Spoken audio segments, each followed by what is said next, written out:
เดี๋ยวจะเป็นมือเมาคนบนขั้วนะเสี่ยวนะกี่ตลาดน้ำอย่างนั้นเพราะอันนี้เป็นเหือนหางว่ะถ้านี้เป็นเหือนหางไล่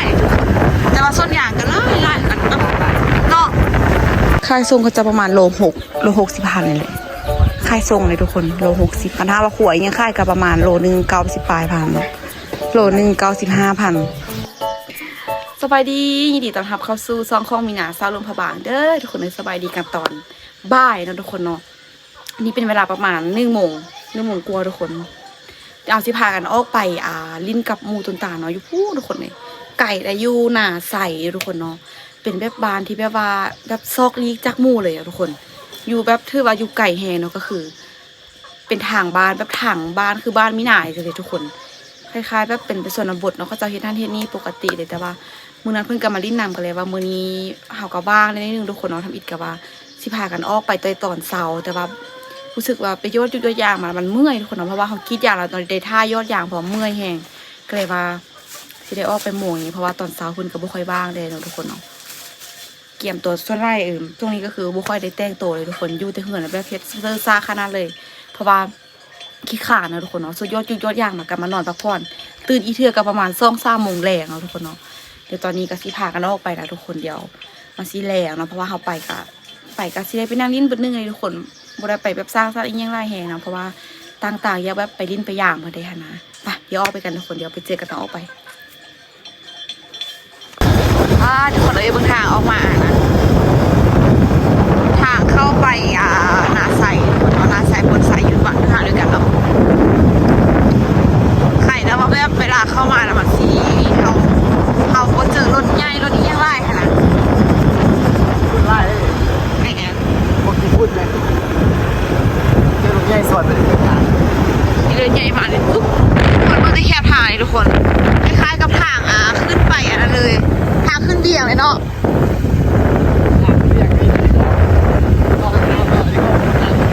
เนี่ยขนาดแบบตอนบุญบานนะซ่องบานโบเห็นเขาจะมาหดน้ำเลยบ้านเขาก็หุ่นละบอนี่นะบุญนี่นะเบิ่งเข้ามาบุญบานเขาเจ้าตอนนั้นเนาะก็จะรับส่วนที่ฮอดบานเขาเจ้าขนต้องแวะกลางแคมทางประมาณ2-3 เทื่อเพราะว่าแวะเข้าหอมเพราะว่าเขาลีขี้ฝุ่นนะเขาไม่อยากคือขี้ฝุ่นนะเบิ่งอันนี้ขี้ฝุ่นไล่แหมว่าก็จะเอาดินมาทบเนาะคณะมันไม่ค่อยมีรถใหญ่รถยิ่งเที่ยวเลยทุกคนส่วนใหญ่มีแต่รถจากทางบ้านก็จะอยู่ในเที่ยวแล้วทางเดลซิ่งแม่นซิ่งเที่ยวแล้วทางกับเจ้ากับยักษ์อันนั้นเนี่ยทางมันโดดละทุกคน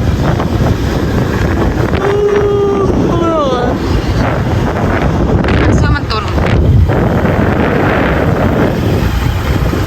ทุกคนเดี๋ยวขี่เข้าไปพูดเนาะเงินเจ้าหน้าอยู่ในคนละเดียวถ้าบัตรทับซีเข้าไปเบอร์เนาะถ้าทับซีขึ้นไปส่วนเป็นอย่างคนละเดี๋ยวมีอยากจะสิทายบางทีตอนนี้เดี๋ยวข้อขี่รถก่อนทุกคนรู้สึกว่าสิเวียนหัวรถเป็นกึกกักอยู่ตอนนี้เข้ามาในบ้านแล้วเด้อทุกคนเลยคือบ้านมีนาเลยอันนี้บ้านพลใสทุกคนเป็นบ้านต่อไปกับบ้านนาใสเนาะคล้ายๆคือบ้านเข้าเลยเนาะแต่ว่าเหมือนแบบติดกันไปทุกคนละจ้ะเป็นทางดินแดงยังไปเลยสินะแต่ว่าบ้านก็จะนี่กวงเลยทุกคนซ่องบ้านติดกันเลย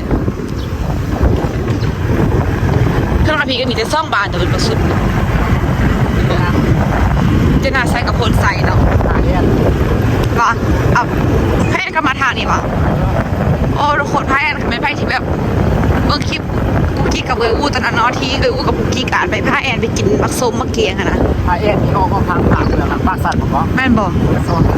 ไปทางนี้บอกแต่ว่าทางงานเลยทุกคนเลยไปแบบจนมีต้นรถนะถ้ามาเบาเรื่องเขาจะไปนะแต่ว่าทางมันยากแค่คันว่าโบนัสอยู่ในนี้ทุกคนเราแบบคล้ายๆแบบอันนี้เป็นแบบสนบทเลยนะทุกคนเลยสนบทเป็นบ้านนอกคือบ้านมีนาเลยนะแต่ว่าส่วนใหญ่ที่เป็นอันเนาะคนยาวเนาะบ่อันบ้านอันนี้ ร์ดิบ้านเมียเปิร์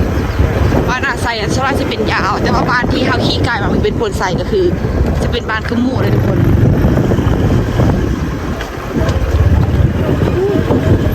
พ่อน้ำนี่มาเดี๋ยวจะเป็นน้ำมือเมาคนบางขั้วนะเสี่ยวนะ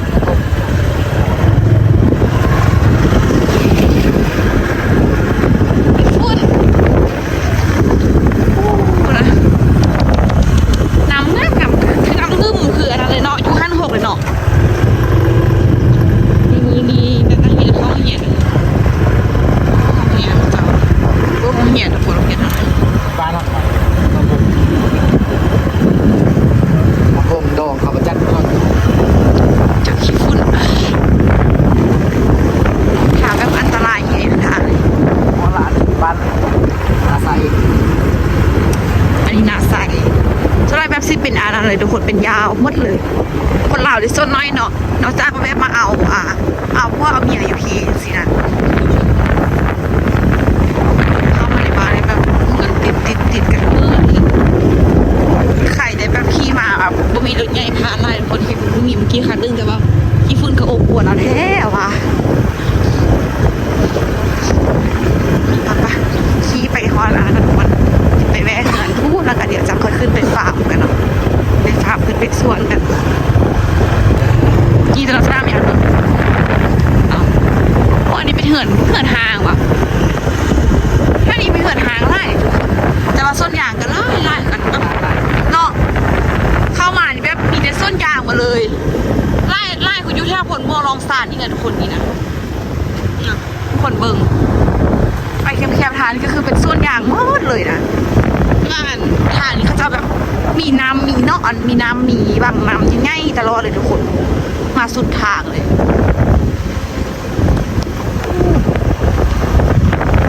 อันนี้กัดรุ่นทางไปนาบ้านมีนาไม่ได้รุ่นทางนี่นะโยเดมาเจอน้ำอีกละเนาะเท่านี้น้องน้ำมาได้โอ้แม่ลูกมีแต่นอกมีแต่นั้นไล่แหนคนขัดดีจะหาบอกรถเข้ามาเนาะรถเข้ามาเลยอินต้นรถสุดเลยทุกคนเลย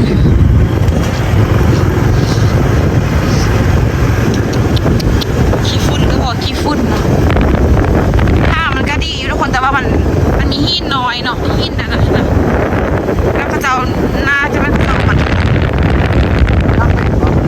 ไม่ป่ะทางรถมันบอกอย่างเต็มเลยทางปูไม่ทางตุกเก่าอย่างนี้ได้เลยต้นด่างเขาจะใหญ่ทุกคนเนาะแบบคือสิอ้อมอีกก็นั่นเลยแบบนี้นะอยากพี่เนาะแต่ว่าอันนี้ทางนี้มันต้นใหญ่ๆอยากออกไล่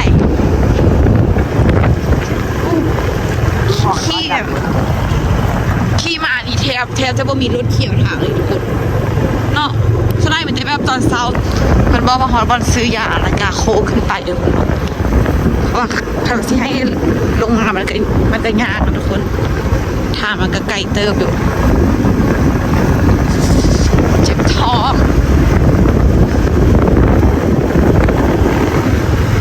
ข้าวนี้ล่ะใครจะบ่เจอรถส่วนไปส่วนมาทุกคนเจอรถส่วนไปส่วนมานี่ถ่ายเลยขี้ฝุ่นปลูกมังนัดใส่จังสิเลยว่ะอะไรย่างกี่อย่างว่าสิบ่คูดค่าบ่อีลี่ได้มังนัดนี่นะปลูกสินะนี่เขาทางลงมาแล้วเด้อทุกคนบ้านแทนนี่เขาจะมีแต่ให้เนาะมีแต่ให้มีแต่ส่วนทุกคนเลยเต็มเลย นี่เอ๊ะที่ใครกับบ้านมันเนี่ย เนาะ ปลูกมันต้นทางไว้เนี่ยมันก็ได้มันต้น ต้นสาลีแบบเดือยบ่เฮ็ดให้เฮ็ดนาปกติเลย ขายลักๆเขาแบบน้ำยางพารา แม่แต่ว่าหลักๆก็จะไม่ยางพาราแต่ว่าบ้านมีนานี่หลักๆเลยก็คือมันต้นทุกคนมันต้นนี่แบบขุดงัดแล้วอู้หูเสียว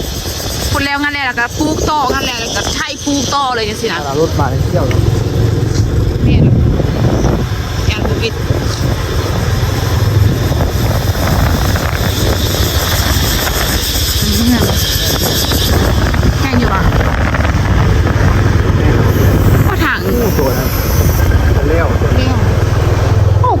คนเลย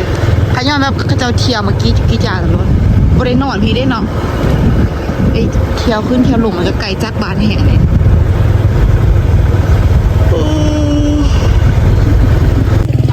มาฮอนแล้วทุกคนกำลังสิย่างขึ้นไปเบิ่งไปเบิ่งฝ่าเนาะไปเบิ่งนอกเลยเนาะโอ้เสี่ยวเลย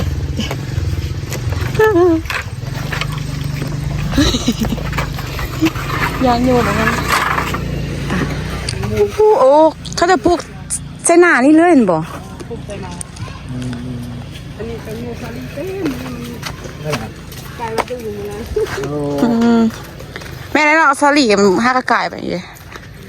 ปึงสลีมักแต่งมักอันนั้นนะทุกคนมักแต่งมักหมูได้มักหมูนะแม่นว่าเครื่องหมูแล้วแบบนี้นะโอ้เพราะว่ามันไกลสิหมดงามมาได้ทุกคนบางบอนเขาจะกูมันอะเนาะโอ้แต่แซ่บแท้เฮ้ยนะพวกอันตอนไปรอดกินนะทุกคนถ้าจังสิเลยพากันไปหอบกินอันเก้าข้าวเจ้าค่ะนะโอ้สะอ่อนมักเล่นดิทำไมเขาจะปูเครื่องปูเอียงมีเมื่อเลยทุกคนเลยเอาง่ายๆแบบบ่ต้องไปซื้อยังเลยนะทุกคนซื้อแต่สิ่งที่เขาเฮ็ดบ่ได้เกลือเป็นนอเป็นหนัวอันอื่นก็คือไปปูกินเองหมดโอ้มาซ้อนคือสิได้นี่เนาะโอ้น้องตัวป่านะดูตุ่มอยู่อุดนี่ตีน้องป่า ตัวป่าตินจับขึ้นมา ปล่อยน้ำออกพูดได้เอาจะเอาน้ำก็เป็นล้างน้ำตัวนี้ดูน้ำอ้อนเหรอดูน้ำอะไรล้างหน่อยมันก็ใหญ่น้องใหญ่เหี้ยทุกคนถ้าอย่างนี้เขาจะมีน้องไล่เนาะแท้เนาะพากันมีน้องเลี้ยงปูเลี้ยงป่ามาเลย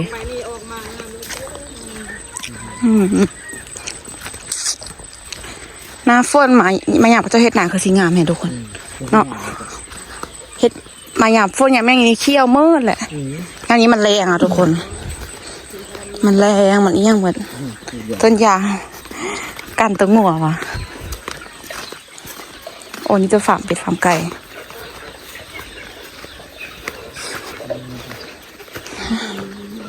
แห้งหมดเนาะอุ้ยเสี้ยวแท้มาเห็นฟาร์มไปแล้วคือ5ตอนเลี้ยงไก่อยู่ไทยทุกเลยตอนไปเห็นเลี้ยงอยู่ไทยอยู่นะโอ้ลายแท้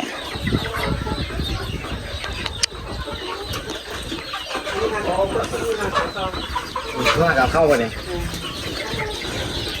ห้ากับเข้ามาเห็นปะจักร้อยวันนี้เนาะได้100เลยโอ้เลี้ยงป่าใส่ทางรุ่มสิคือสิคากได้เนาะกินที่เป็ดขี้ไก่มันเลยนะง่ายละอันนี้นะค่ายเลยทุกคนเลยค่ายเนาะค่ายแบบค่ายทรงให้กระเจ้าค่ะนะไปทรงอยู่แถวรองสารตลอดค่ายทรงค่ายเอ่ย สูงมากใครก็เนาะเวลาแต่งเนาะโอ้เป็ดข้าวนี่แหละอีแม่อยากได้แหง โอ้เสียกันตัวมือเดือไปเอาลูกมันลาบอกเลยเลยถ้าไปเอาลูกมันลาบอกเลยให้คุยอะไรเดี๋ยวคุณเป็นนี่ตุยเนาะไปซีนเลยทอกแล้วก็ซีนไล่แหงทุกคนเป็ดซีข้าวๆนี่นะค่ายทรงก็จะประมาณโล60,000นี่แหละค่ายทรงเลยทุกคนโล60,000ถ้าว่าขวยยังค่ายก็ประมาณโลนึง90ปลายพันโลนึง95,000ขยับไปเบิ่งตัวนั้นไหมเลี้ยงเป็ดนี่ก็ต้องมีต้นทุนกันได้ทุกคนเลยซื้อรู้เข้ามาแล้วก็ค่าหัวห้องอาหารนี่ยังอีกเลี้ยงอีกเขาเบิ้งเขาเลี้ยงอันนี้อีกน้ำไม่กินครับเนาะโอ้กับพอค่ายสนิทเนาะกับค่ายทรงค่ายเอ่ยนี่ทุกคนไล่โหลดได้ไงชีวิตเลยจำมานี่ว่าตัวนึงนี่โบแมน3-4โหลมั้งนี่เนาะตัวนี้ได้อยู่5โลตัวคู่เลยตัวแม่นี่2โล3โล ทุกคนเบิ้งคือว่านอนมันบ่ได้นอนเลยตัวอันนี้นี่มันหนักแล้วก็ซีนมันไล่ค่ะนะเบิ้งอันเอาไปปิ้งกินมื้อนะฮะจนว่าจนคานกินบ่หมดเอาคมตัวใหญ่แห่นะครับแม่ก็บรรยากาศรอบๆทุกคนเพิ่งถึงอันนี้นี่จุดถึงนี่ทุกคนนี่นะเบิ่ง จองคนมาน้ำเส้นจองมาขึ้น ว่าเป็ดอันนั้นคือเลี้ยงปล่อยเป็ดเขาจะว่ะ ของเขามัน ไม่ว่ะ ปล่อยลง โอ้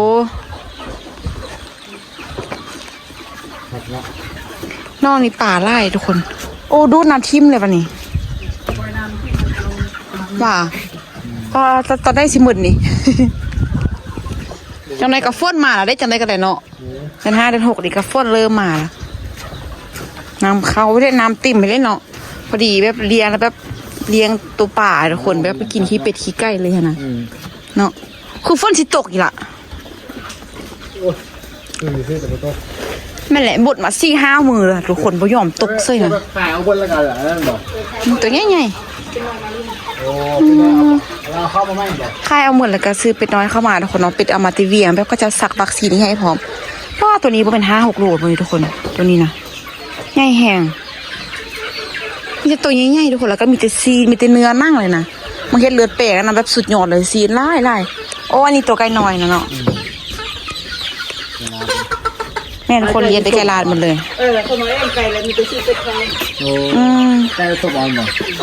ไก่ผสมเอามีแต่ซื้อเป็ดเข้า ไก่ลาดเฉพาะเองไก่ลาดจะสีด เคยกำลังกินซ้ำนี่นะ ในไก่ป่าจะมีมาเลี้ยงในงาน อันใกล้อันค้นปีนขนาดเลยใช่ไหมว่าใกล้ค้นปีน ำห่าง ใช่ ไก่ป่าโอ้ เห็นละ ลายคือมูแล้ว ตาดำๆมันร้อง มูเขาขายไปพอดได้2-30อันนั้นจะได้ปีแล้วนะจะได้ปีปลายแล้วนะไม่ได้ยิ่งจะทำเลี้ยงงานทุกคน ให้ป้าเด็เลี้ยงอย่างละอันนั้นทุกคนเนาะ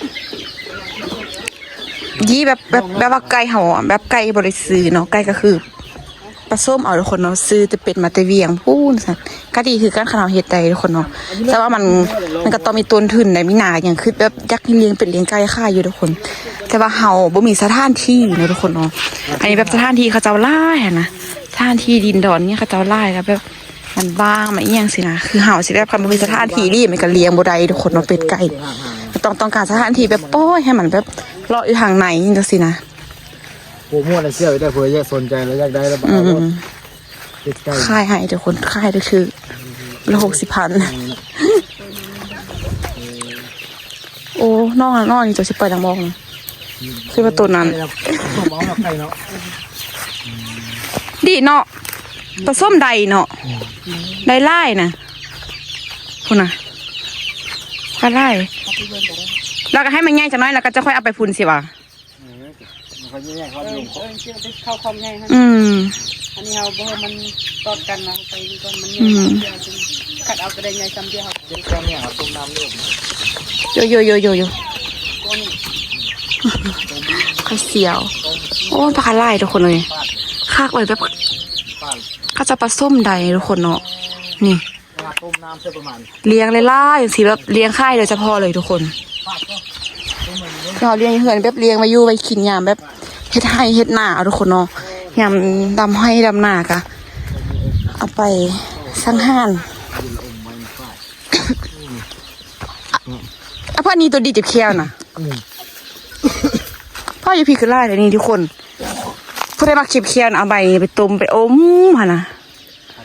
มันดำดีขนาดนั้นนะ แบบยืดๆไปมาๆนี่บ่อน้ำตัวมัน ก็มะเขือนะ นี่เราเอามากวายให้มันเลย เครือเต็มเครือ มีอันนั้นได้เนาะสถานที่ไล่เฮ็ดยังก็ง่ายเนาะ แม่นเลย เฮ็ดไทยเฮ็ดปลูกเฮ็ดสวนปลูกผักปลูกเอ้ย ปลาเลยเด้อนี่นะปลากระสาย พวกกูสิมีป่าไร่บ้างพุ่นน่ะ ปลาอย่างไรก็เบิ่ง ให้เนาะบ่น่าเบิ่งพุ่นน่ะบ่ได้เกลือหัวห้าวเลยปล่อยมันกินสิเลยว่ะ เกลือของ เกลือว่ะ ช่วงนี้นะมันลงลายเราไม่ได้เกลือ โอ้ดูดออกมืดแต่ก็พอดีเนาะพอดีฝนตกลงมาเนาะ มาเอาตัวปลาใหม่มาใส่นี่ว่าสิดูไม่ได้ก็ไปทำดี ห้างนากับตัวจะใส่ไปเอาไม่เหินห้างนากันนะไปเอาเด้อห้างนาว่าแท้ก็บริวารอะไรก็ไปเอาไหมเอามาใส่ไหม มันไหวเลย เขาได้เห็นว่าใส่เขาได้มันได้เขาเงินมันจะเสีย บอกขันเอาห่างหน้าครับเวลาจะดูดน้องนะจูบไปค่อยไว้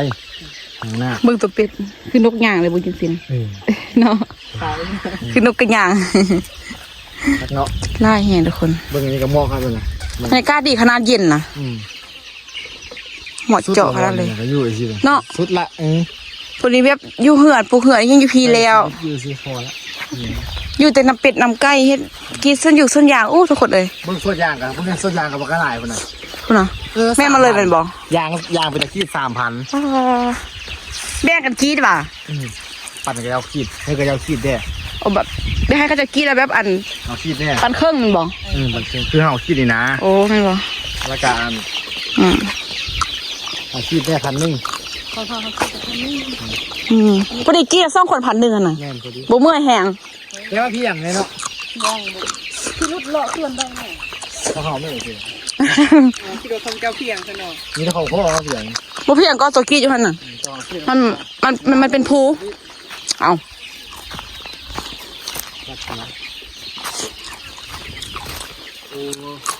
อัน ดูนี่จะคิดอย่าง ใบอันนั้นทุกคน สมุนไพรที่พอโมเขาจะมักตุ่มใส่น่ะนะแม่นบอกเขาจะมักตุ่มใส่ไก่หั่นน่ะสมุนไพรกินดีแล้วชาในดีแกเมาอีกโอ้วันนี้ไปนำเมืองบ่ง่ายค่ะ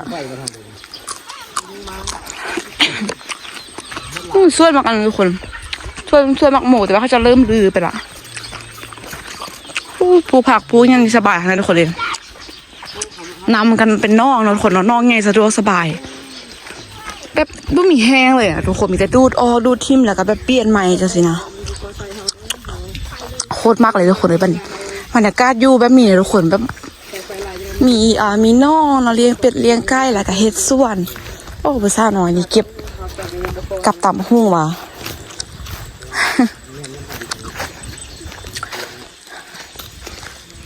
มีส่วนมีอย่างทุกคนเนาะยาปูยังกระปูไป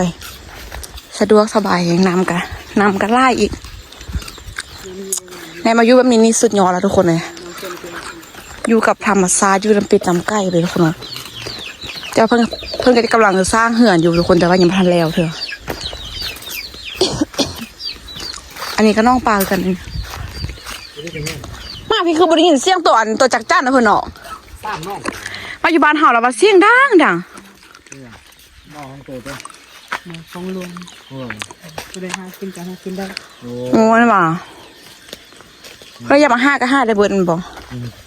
ดีเนาะมีน้องรวมมันสันอีกเนาะ เจ้ากินแล้วบ่ บ่มาแต่งวะบ่มีมาแต่งอีกก็ล่าเนาะแต่งให้ปะ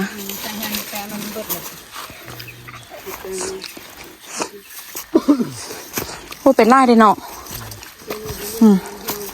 ไม่ได้กินอะไรน้อยๆสินะโอ้บ่มาอึนะแม่แกมาอึแกบักอะไร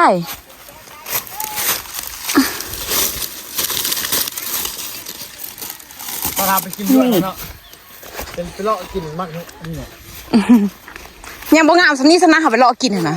อุ้ยตาย ไปเลาะกินแต่ไม่ต้องห่วง มันน้อยๆเหี่ยวๆนะเอาอันนี้ก็มักแต่งแต่มันบ่แม่น โอ้ มักแต่งโมคือมักแต่งมันหมดเลยนะสินะฉันจับไปดูเขาจะกินมากันนี้นะเช็ดกันทุกคนน้ำลายสิของเหลือขี้ดินไปเลยเตา3 อาดเตา3 บาทสะอาดกว่าล่างค่ะป่ะนะโอ้สะอ่อนมักเล่นนะเพื่อนเนาะ เล่นมันงาม งามแหง ตำมะฮุ่งบ่ไม่เจ้า ทำหุ้งว่ะกินมาเล่นไปเนาะหรอเครื่อง ทำมาลาเฮงน่ะ โอ้เลยนะสมิง เวลาหาวางมีเวลาน้อย โอ้ยบักมันบ้าน บ้านวะ ลูกเรามาสาดป่ะแซ่บป่ะว่าหาคน อันนี้ลูกข้าว โอ้อันนั้นพุ่น อันสมผู้ว่าลิ้นเกมไปดูเอง พ่อก็คือแม่เพิ่นแห้งแล้วนะเนาะ ก็แสดงว่าผู้ว่าลิ้นเกมเก่งๆไงเนี่ย ด ว่าทุกคน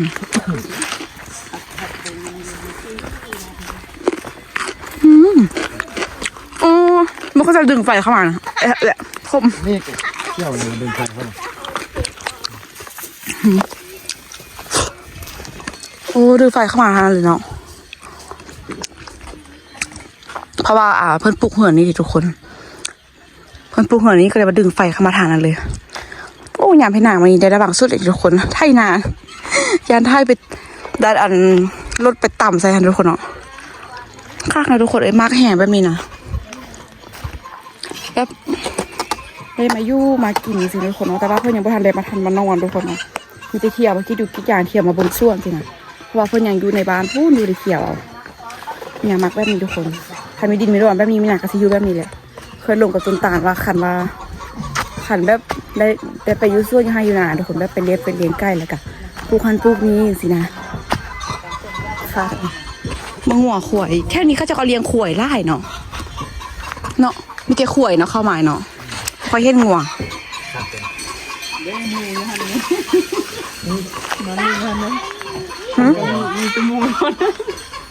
เอาเหรอโอ้ให้ไปทางสิเลยมองไม้งาม โอ้คิดว่าบ่ยังต้องฝึก แองตัวหมูน้อยเอาออกมา มันก็บโดดออกใช่เนาะ ใครอยากได้บอกได้อันนี้ก็ ไม่ป่ะค่ายป่ะกำลังกินนะสวัสดีนะเพื่อนเนาะ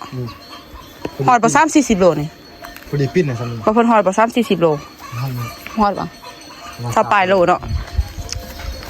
ประมาณ20 โลทุกคนเบิ่งมักม่วงมาอย่างนั้นนะมีทุกอย่างอีเลี่ยวเลยนะแล้วไม่ต้องซื้อเลยนะเอาไม่ยังขยันอยู่ถึงบน เนี่ยไม่ต้องซื้อเลยก็ แม่เนาะมีครบซื้อที่พวกที่เราเฮ็ดบ่ได้เป็นเกลือเป็นนัวน้ำตาลนี่สิทุกคนแต่ว่าแนวกินนี่คือแบบมีครบเลยตัวขวยก็มีใครจะกินสิขวยก็ข้าขวยกิน ที่ฮอกยอก